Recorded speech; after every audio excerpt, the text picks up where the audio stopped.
Okay, it's 6:30. I'm going to call the meeting to order. Roll call. Tina, Lori, and Shelley are gone. Attest of publication, I saw it posted. and I saw it online. Thank you, Joni. Approval of the agenda. Move to approve. Second. Motion by Joni, seconded by Lisa to approve the agenda. All in favor? Aye. Opposed? Motion carried. Thank you. I will read the mission, vision, and values and our board collective commitment. Mission is Bangor Pride, a small school building big futures. Vision, an innovative small school creating excellence through personalized learning and relationships for all. Values, student-centered, small class sizes, continuous improvement, professionalism, opportunities for all, safety, foster community, sustainability. Our Board of Education collective commitments. As a member of the Bangor School Board, I will be an active listener who is open-minded, respectful, and inquisitive. Together with one collective voice, we are committed to forward thinking while strategically prioritizing for our students, staff, and community now and into the future.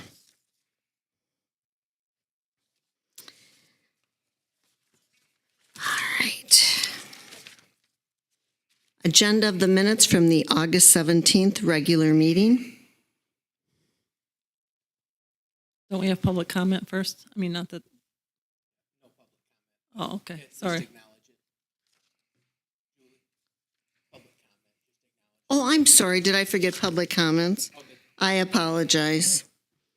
Any public comments? My apologies.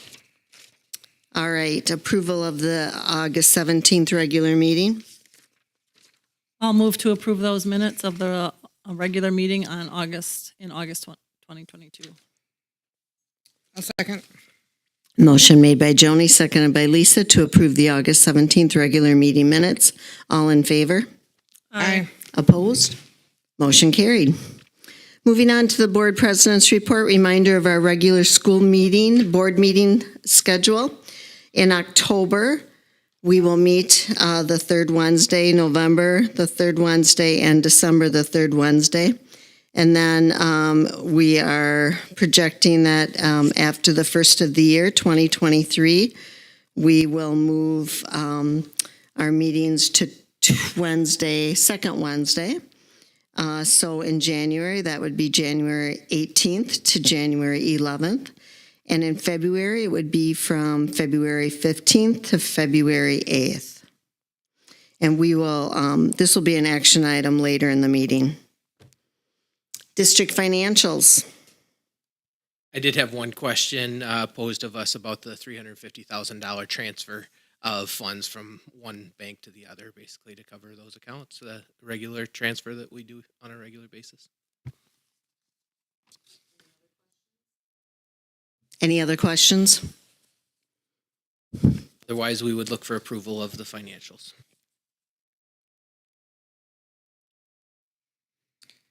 I'll make a motion to approve the financials as presented, including the Fund 21 checks, general account checks, and September 2022 final report.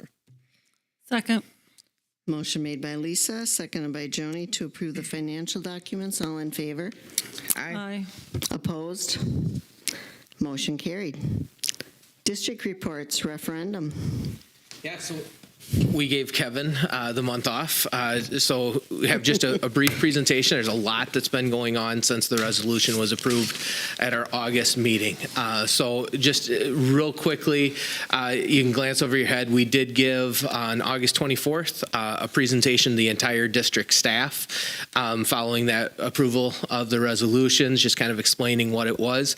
And I would just stress it was awesome to see the excitement from the staff and we're still, developing ideas and concepts as we do that. So just little things. What if we moved this here, and what if we moved this here, and things that I think we'll be able to do in that design process if this moves forward. So our staff was excited about that and looks forward to the opportunity if the referendum passes in November. We did create, and you have one in front of you, the comprehensive referendum fact sheet. We thought that was very important to try to condense as much information as we could down onto one sheet about that so that we can get that out in the community. They are available in both offices, or all three offices, and I will be taking those to any of the presentations that I'm giving as well and sharing those with folks at those presentations, and we'll make them available throughout the community. So if there is additional questions on that, we're happy to share some of those along the line. The comprehensive informational display boards started August 31st. We actually were able to get these out before open house and get them so that people could take a look at those. And now we have a set in each of our 3 buildings. As people enter the buildings, you can take a look at those here in our entryway. But it's really nice to see them, see all those things blown up a little bit and kind of see what the design concepts look like. The Bangor referendum website was launched on September 1st, and it includes the Q&A section. As people are receiving questions and answers, as board members receive questions and answers, I actually received a couple questions from a board member today. I sent those right to Nexus. We work on developing those questions and answers, and weekly we are updating and putting more information into those questions and answers so that anybody that has questions can get them answered that way, or obviously by giving me a call as well. The media has been awesome in supporting, just spreading the word to our community about the referendum process, about the approval of the resolution, and then the rolling out of the website. We anticipate kind of the next press release coming in a few weeks when we release a series of videos that we actually recorded yesterday, just informational videos about the projects with lots of the shots in the building of the why behind what we've planned for. Tomorrow, actually, or this week, we will have our first district-wide mailer going out to the community as well. The utility bill information, so we are able to, in the Bangor and Rockland utility bills, able to slip a little sheet in those. So those will be going out in the next utility bills, just a very abbreviated version of what we have in front of you there tonight. The QR code on all of these is important. That takes you to that website and continues to give information. The video we're looking to roll out about the 27th of the month. We have 2 referendum presentations planned at the elementary school on 9/28, middle school, high school on 10/12, and those will include a presentation from myself as well as we will have representatives from Baird there to answer financial questions. We'll have representatives from Nexus to answer design questions and just all those types of things as well. So that is going to be a great opportunity there. If board members plan to attend, I will post them accordingly, so just let me know. Presentations to the village boards, the town boards. Jean's been doing an awesome job of starting this coming Sunday. I will start getting out to a lot of those little clubs, organizations, civic community groups, and make sure that we're spreading the news and making sure that people understand and have their questions answered so they are well informed for November 18th. We're also going to have some information available at some of our events coming up here, like Homecoming and Harvest Fest and Parent Teacher Conferences as well. So just make sure that there's no questions going into it, and people can make their decision based on being well informed. That's basically it for the Nexus presentation. So a lot going on behind the scenes, a lot that we're still planning for, but wanted to share that with you tonight. Any questions on that? All right. I'll just move ahead then to the district transportation handbook. Looking at this, basically, we're in a situation this school year that we haven't been where our routes are very full, and we're teetering on that place where do we need to add another route to the district. When we start really looking at that and the numbers and the cost of adding another route, we really start to narrow down to what does the policy tell us, who should be transported, who shouldn't be transported, all of those types of things. So what I needed to do for our benefit as an administrative team and as a district is to just try to get all of that into one place. So there's a couple key things that this document creates, and just taking the information from law and from the handbook. This document is clearly defining who is transported and who is in what is deemed a safe walking area of the district. This is kind of a little bit aspirational. One of the things that this map looks at, basically everything north of the railroad tracks and south of the interstate, obviously, south of the railroad tracks, north of the interstate. Thank you. I got my distances the wrong way. Basically, all of that would be walking distance. The one area that we believe would be of hazardous type concern is the crossing of 10th Avenue. So all of the signs are in place already at that intersection. It is marked as 15 miles per hour. It's marked as a school zone. All of those things are already in place, but we feel like that still people coming over the interstate, coming into town, often do so more quickly than we feel comfortable doing. So we're looking at purchasing, and that's coming up in the agenda here, some lights, some solar lights that can be added to the poles. You push a button on either side, the lights light up, and basically just calls attention to that intersection when people are crossing. The lights are appealing to us because we know that they are used outside of just school crossing times. So it's a service to that area of the community, and a service to all of our families going across for baseball games and softball games and those types of things over there as well. So I think it's a good investment. It is an investment that the village decided because of cost at the time that they did all of that work not to move forward with. They do not have the funding to help us with it in the short term. But what I'll be looking for later is approval to move forward with the purchase after we come to an agreement with the community, or with the village on the maintenance and installation of those poles or of those light systems. So that a little bit more to come on that. With that intersection in place, we feel like the entire area would be within the distance laid out in state law, and have the requirements of sidewalks and all of those things that make that a safe walking area. That allows us to take some students off the bus. We will not take them off the bus until after that intersection is deemed safe with the lighting. At that point in time, it will save us a little bit of room moving forward. The exception to that is laid out below, that families having 4K or kindergarten students living within that area can still request transportation. An approval for a 4K or a 5K student does not mean that the older siblings would be able to ride as well. It would just be for those youngest riders, making sure that they are getting to and from school safely. So again, the actual start date of when we would start enforcing that boundary will be contingent on when we can get the lighting system installed.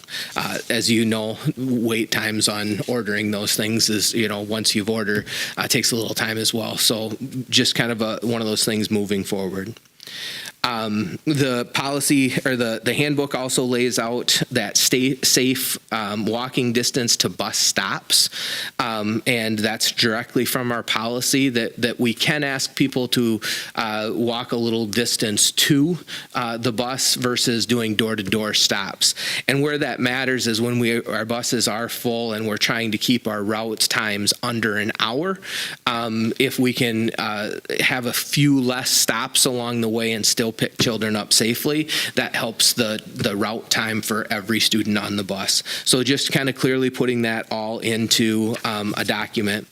Again, because we haven't had the issue in the past, the district has basically allowed all guest ridership at all times, and we can get a note at 2 o'clock in the afternoon, can Sally ride home with Billy? And we would say yes, and we would make that happen because our drivers are amazing. What we've said, and I had put out in an email to the district at the beginning of the year, is right now, because of capacity, we are not allowing any guest ridership. Moving forward, we will allow guest ridership when there is space available and when people ask for it a week in advance. So if they're planning for something, I received an email today planning for a time that their daycare was going to be closed and they needed to go to a different house.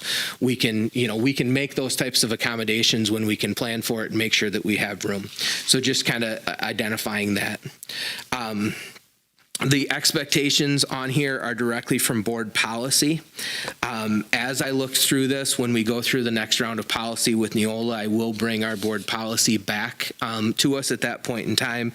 It does not include any mention of 4K, and because we are basically including 4K and kindergarten together, we will update that policy at that point in time, and I think we'll have some conversations between that now and then on some of those expectations. I know that some of the things like food on the bus would be nice to have in there as well, being clear on what that means for our transportation.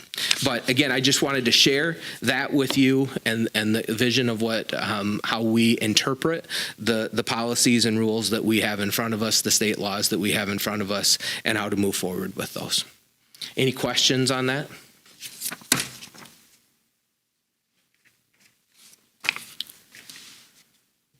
Any questions for David? Are all of our buses near max capacity, or?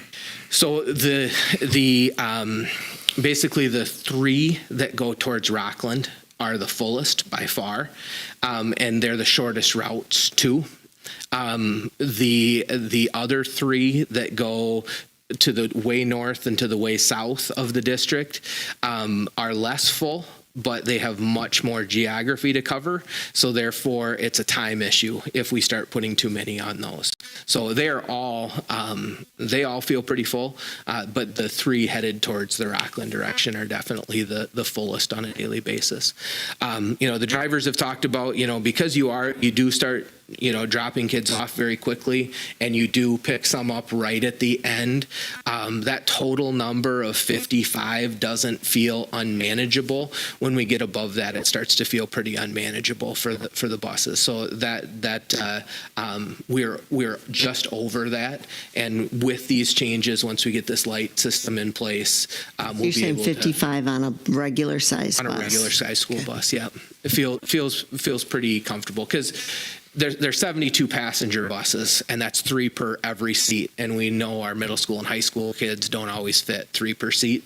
And that's not something we want to leave them in that situation very long. So if we were in an emergency evacuation system, we're going to put 72 on a bus. But, in a typical situation on a daily basis, for the stress on everybody, it's a lot better to keep it to about that 55 range. I don't know, like years past or what the trend normally is, but I guess, do you see the bus ridership trend like really heavy to start the year and then it kind of fade as the year goes on? Or have we never really tracked those kinds of things? I would say yes, there is a fade, and we start to get sophomores with driver's licenses and those types of things. That does change things over the course of the year. It depends on the sport season and how many kids are out for sports at that time. That really affects the ridership. Older siblings that drive affect the ridership. So sometimes one new driver's license might mean 3 kids off the bus because the younger siblings are now able to ride with the older sibling and that type of thing. So I would say in general we see a trend down over the course of the year. So we could see that. I don't think we saw, and you guys correct me if I'm wrong, we didn't see a huge increase back to bus transportation that we thought we might have post-COVID, because we had tried to spread kids out further and families were just a little bit more nervous about putting their kids on the bus. So our driving traffic really picked up over the last couple of years, and that has not led up to the point where we thought it would. So we've got lots of cars coming in and full buses coming in every day. I would guess at the elementary, I thought it would be far fewer drop-offs in the morning. I almost think that it's more. There's a lot of cars this year, a lot of kids at night picked up. I mean, I certainly can count, if we needed to, but it certainly feels like there's more this year than there was last year, which surprises me. All right. Anything else? I think part of that might be just something to look at too, is with our numbers being up, a lot of those parents, I didn't think about this last year, but you have parents that are coming from the Cataract area and they have to drive, so that a lot of our 4K is big-ish, so that those parents typically bring their kids. So.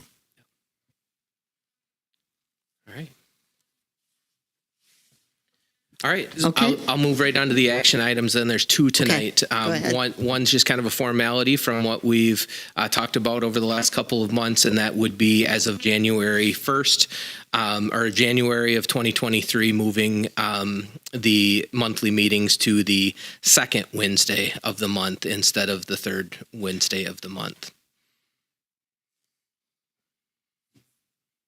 So I think because we're changing that on a regular basis, moving forward, action would be appropriate there. I'll make a motion to move all regular board meetings to the second Wednesday of each month, effective with the January 2023 meeting. I'll second. Motion by Joni, seconded by Lisa, to move all regular board meetings to the second Wednesday of each month, effective with the January 2023 meeting. All in favor? Aye. Aye. Opposed? Motion carried.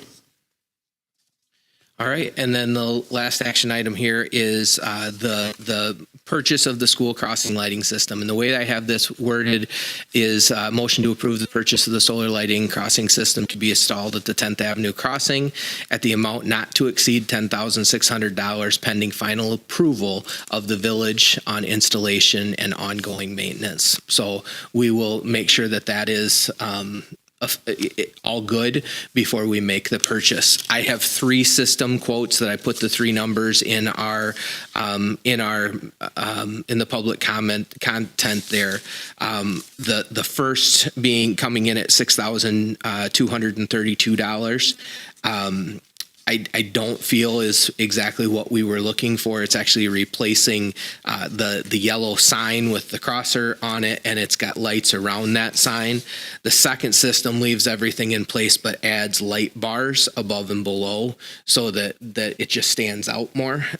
So that one is at the $7,551. Neither of them, in talking to the vendors, felt that we needed to install a new pole, that we could install those directly onto our existing pole. So those quotes are a little bit different. The third vendor gave us the $10,524 quote, which is what I'm saying not to exceed. They're saying we need a new pole. So that needs to be installed, an aluminum pole. With the other vendors, they talked about running some conduit down the side of it and those types of things. I believe we can do it. And from the conversations I'd have, my recommendation will probably be the $7,000, the $7,500 quote of the vendors I spoke to. That would be the recommendation moving forward. So not the most expensive, but the one that seemed to make the most sense for the district. So again, looking for that final approval through the village, but we would move forward with one of these 3 systems once we have that final approval. So David, just to clarify, would this be a system where you would push a button and then the lights, explain it, is that?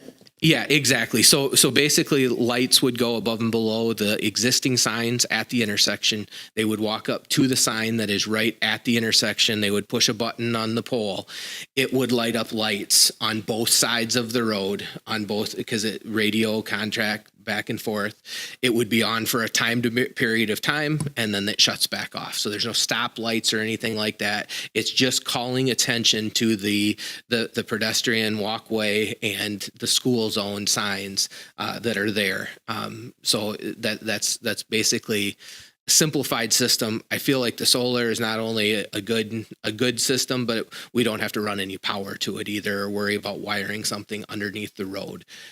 We would just be able to use the solar power in both places. So it will kind of light the path as well as add the flashing lights. These systems are just lighting up for traffic to see. Okay. It won't light the path. Okay. Yeah, there's street lights on that intersection. Sure. Yep. So the path should be well lit enough. And did you say you're going to have a conversation with the village, or you already have about? I have had the conversations. I want to clarify who's going to take care of it for the long term and make sure that we're all in agreement on that, and then we'll move forward with the purchase. Okay. I have no idea how long do these lights last. Do they have to be replaced once a year, once every 10 years? I have no idea. I would think they're going to be 5 to 10. Yeah. The batteries may go over time, but they're obviously designed for this.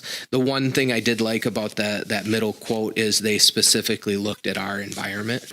So they looked at the Wisconsin climate, the number of hours of sunlight we get a day. They sized all of that to our conditions. So I feel good about that, that being all set up the right way. It's not a one-size-fits-all solution.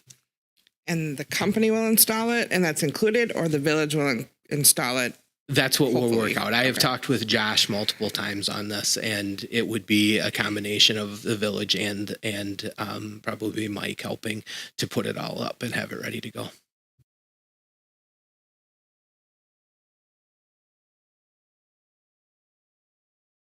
Any other questions?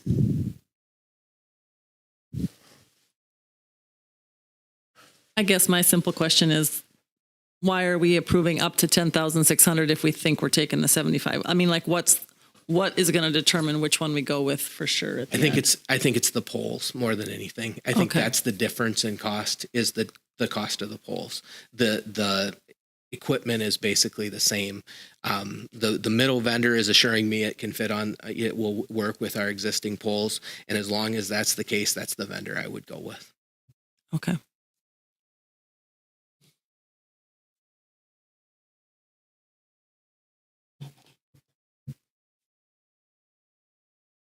I will move to approve the purchase of solar lighting crossing system to be installed at the 10th Avenue crossing at an amount not to exceed 10,600 pending final approval of the village on installation and ongoing maintenance. I'll second. Motion made by Joni, seconded by Lisa. All in favor? Aye. Opposed? Motion carried. Thank you.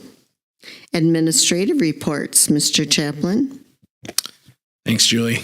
So first thing on there is Special Festers Day. That did return last year. So we did take kids last year, and so we're going to continue that tradition that we've done for a while here. It'll be Thursday, September 29th, 11 to 2:30. And the special education teachers are the ones that kind of decide which kids are going to go on that. And it's just a good opportunity for kids that have disabilities to not have to wait in so long in lines, and if they have some difficulties, everyone there is understanding of those. So good day for those kids to be out in a community event. Next thing I have on there is the preschool and IDEA grant estimated allocations. So the IDEA grant is down about $23,000 from last year, and the preschool grant is down about $3,200. The reason for that is both of those grants got a little stimulus from the ESSER acts. So these are more in line with previous to COVID budgets that we're getting.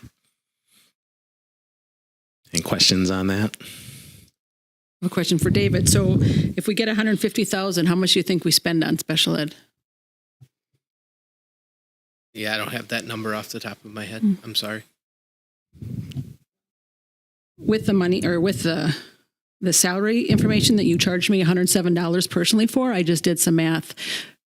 $403,000 is roughly what we paid in special ed staff last year. 5% increase for all those makes it $423,000, roughly $180,000 in benefits. So point of reference, just for staffing, and I'm sure I missed someone because I don't know, I didn't count speech because I don't know who does speech, and there's probably some special ed TAs. We spend $600,000 on special ed. So when it comes time, remember we talked about paying for classes for kids? We're spending out of our taxpayer dollars $500,000 roughly for special education out of our budget. So I have those numbers because I requested them and paid for them. So you should have them because you had to get them together for me.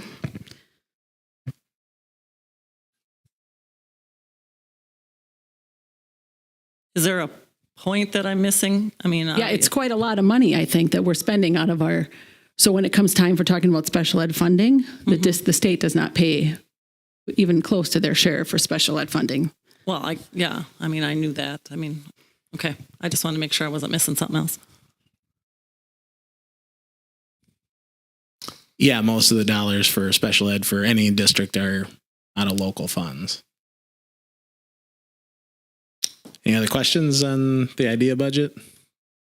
And this is this is just to make clear, this is from the federal government, and the other funding source would be the state.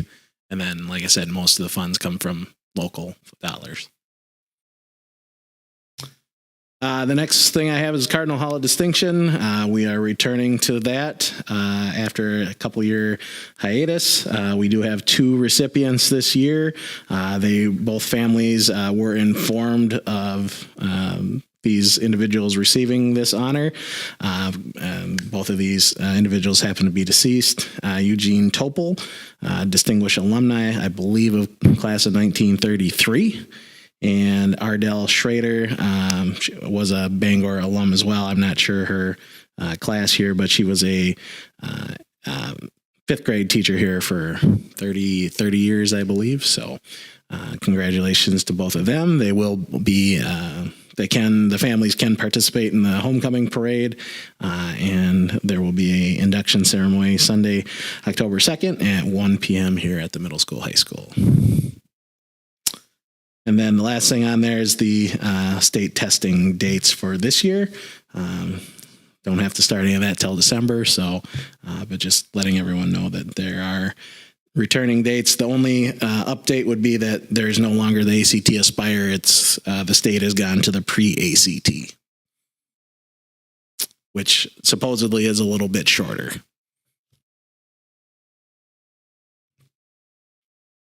Any questions for Mr. Chaplin?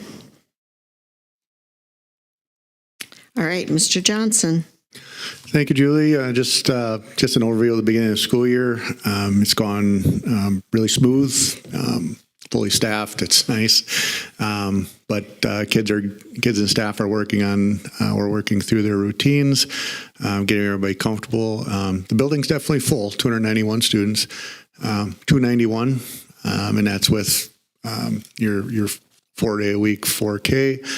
But everything's going real well. Everybody's pulling in together to anything from, cleaning up after messes and wiping off tables to, getting kids from one place to another. We did all of our PBIS assembly right off the bat, welcome the kids, and then get our theme established as we always do, being respectful, responsible, safe, and productive this year. And, it's been good to see kids back into school. It's a long summer without students in the building. So, things seem to be going real well. Parents, more active in the building, been seeing more coming, and it's just since the beginning of the year, walking in and it just feels more normal, honestly. And I think just there's just a calm across the building that, we're back to doing what we do and in a way that we're accustomed to doing that stuff. So things are going well. Any just general questions for me about the start of the school year? Thank you. Mr. Mullenberg. Thank you, Julie. An update for our enrollment at the middle high school. We are at 344. We ended last year at 356, but we did have a graduating class of 17 more than our sixth graders coming in, so we didn't lose as many as we thought, and or we had more come in. We are adding another middle schooler tomorrow in 7th grade, and then I saw another request come across my desk for another middle schooler that might be starting next week. So other than that, it's been a smooth start. We've had some staffing things we've had to work out with some subs, but we've had that covered. Just some bumps in the road there with some sickness, but we're working through that, and it's nice to have all of our kids in the building, like Mike said. That's what we're here for, and I'm looking forward to a good year there. The second item I have is the countywide attendance initiative. You may have seen like our banner up there where attendance works, and it's an initiative. I've been on the countywide committee for 4 years with attendance, and it really is. It's with youth justice. It's with the school systems, social workers, the police officers, you name it. And one of the things the county schools, all 5 have done this year, is try to have a coordinated effort. There's been articles in the paper. There was one that was signed by all the superintendents. And also we've had them at events. We've had our signs up at like Fun Days, on Alaska Days, or the festival they had there, and then also in La Crosse. So, and then we're working also with primary care doctors for children, pediatricians, trying to get the message at well baby checkups about the importance of kids attending school regularly.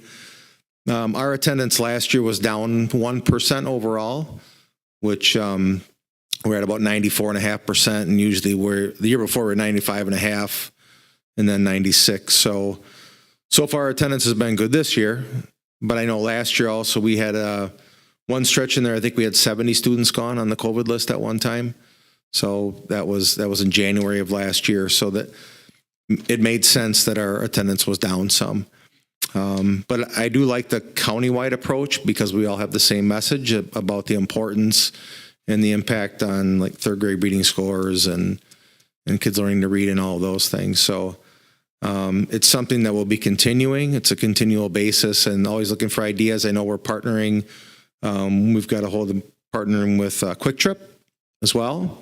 So working on some things there, and other employers we're looking at, just because we know that as we graduate an educated workforce, they can, then join that workforce. So the importance for not just the school, but for kids beyond school and in our community at large, because they are looking for a lot of workers, as you know, they're educated.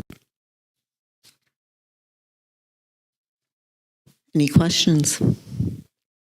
Thank you. All right, next, removal of items from the consent agenda.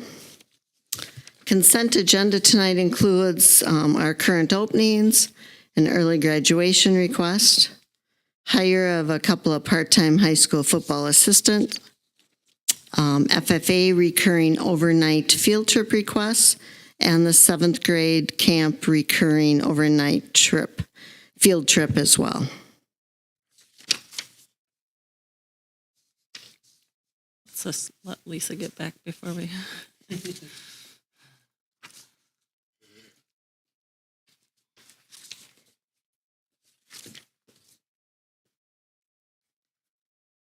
Did you see any need to remove it? I'll make a motion to accept the consent agenda. I'll second. Motion made by myself, seconded by Joni to approve the consent agenda. All in favor? Aye.